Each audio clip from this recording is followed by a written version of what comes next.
School attendance app ఈరోజు మనకి కొత్తగా అప్డేట్ అవ్వటం అయితే జరిగింది. దీనిలో కొత్తగా అప్డేట్ అయినటువంటి ఈ వర్షన్లో లేటెస్ట్గా 2 అప్డేట్స్ అయితే మనకు రావడం జరిగాయి. అందులో మొదటిది వచ్చేసరికి ప్రెజెంట్ నడుస్తున్నటువంటి వర్క్ అడ్జస్ట్మెంట్. దీనిలో ఎగ్జామ్షన్స్ ఉన్నటువంటి టీచర్స్ డివిజన్ లెవెల్లో ఎవరైతే ఎగ్జామ్షన్స్ కోరుకుంటున్నారో వాళ్ళ యొక్క ఎగ్జామ్షన్కి సంబంధించినటువంటి రీజన్ని సబ్మిట్ చేసేటటువంటి టైల్ ఒకటి ఎనేబుల్ చేయడం జరిగింది. అట్లాగే కొత్తగా స్టూడెంట్స్ మొబైల్ నెంబర్ అప్డేట్ చేయడానికి ఆప్షన్ కూడా ఎనేబుల్ చేయడం జరిగింది. ఆ 2 రీజన్స్ గురించి మనం ఈరోజు వీడియోలో తెలుసుకుందాం. ముందుగా టీచర్ ఇన్ఫర్మేషన్ సిస్టమ్ టీఏఎస్కి సంబంధించి రీజన్ సబ్మిట్ చేయడానికి సంబంధించి డీటెయిల్స్ చూద్దాం. ఫస్ట్ ఇక్కడ టీచర్ ఇన్ఫర్మేషన్ సిస్టమ్ అని చెప్పేసి ఉన్న టైల్ ఏదైతే ఉందో దాని మీద ప్రెస్ చేయాలి.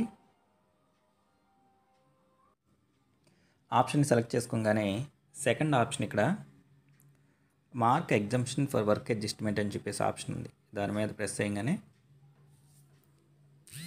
ఇక్కడ you are not in the surplus list అని చెప్పేసి, అంటే కేవలం ఈ ఆప్షను టీచర్స్ ఎవరైతే సర్ప్లస్గా ఉన్నారో వారికి మాత్రం ఆప్షన్ అనేది ఎనేబుల్ చేయడం జరిగింది. ఈ సర్ప్లస్ లిస్ట్లో లేని వాళ్ళు ఎవరైతే ఉన్నారో వాళ్ళకి ఈ ఆప్షన్ అనేది ఎనేబుల్ చేయడం లేదనమాట. అంటే సర్ప్లస్ లిస్ట్లో లేని వాళ్ళకి ఈ ఆప్షన్ అనేది కనిపించదు. దాని మీద ప్రెస్ చేయగానే మనకు ఆప్షన్ ఇలా కనబడుతుంది, you are not in the surplus list అని చెప్పేసి. సర్ప్లస్ లిస్ట్లో ఉన్నవాళ్ళు వాళ్ళ యొక్క రీజన్స్ని ఎలా సబ్మిట్ చేయాలో అక్కడ ఏమేమి రీజన్స్ కనబడుతున్నాయో ఒకసారి మనం చూద్దాం. దీనిలో మనకి ప్లీజ్ సెలెక్ట్ ఎగ్జామ్షన్ రీజన్ అని చెప్పేసి కనబడుతుంది.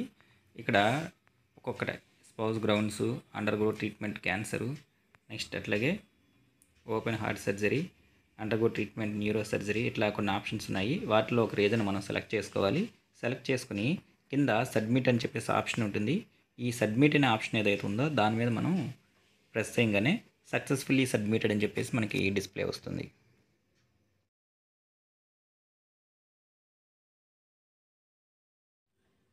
తర్వాత వచ్చేసరికి స్టూడెంట్ మొబైల్ నెంబర్ చేంజ్ అప్డేషన్కి సంబంధించినటువంటి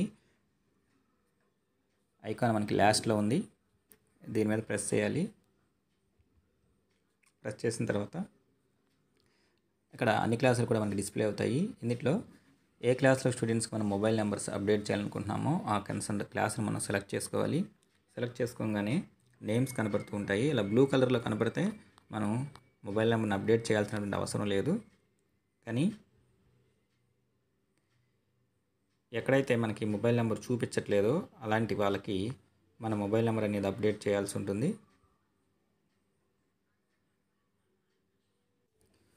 మొబైల్ నెంబర్ అప్డేట్ అయినటువంటి స్టూడెంట్స్ ఎవరైతే ఉన్నారో వాళ్ళందరి మొబైల్ నెంబర్ మనకి గ్రీన్ కలర్ డిస్ప్లే అవుతుంది. అవ్వని వాళ్ళది రెడ్ కలర్ చూపిస్తుంది. కన్సర్న్ స్టూడెంట్ మీద సెలెక్ట్ చేసుకోగానే మనకు ఇలా ఆప్షన్ డిస్ప్లే అవుతుంది, ఈ స్మార్ట్ ఫోన్ అవైలబుల్ అని చెప్పేసి. ఎస్ అనే ఆప్షన్ సెలెక్ట్ చేసుకొని మొబైల్ నెంబర్ ఎంటర్ చేస్తాము.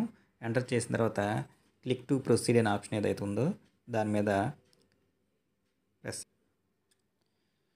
చేసిన తర్వాత కన్సర్న్ స్టూడెంట్ యొక్క మొబైల్ నెంబర్ అనేది మనకి అప్డేట్ అవుతుంది. సో ఈ విధంగా student mobile number capturing updation ఐకాన్లో మొబైల్ నెంబర్ లేనటువంటి స్టూడెంట్స్ యొక్క మొబైల్ నెంబర్ మనం అప్డేట్ చేయొచ్చు.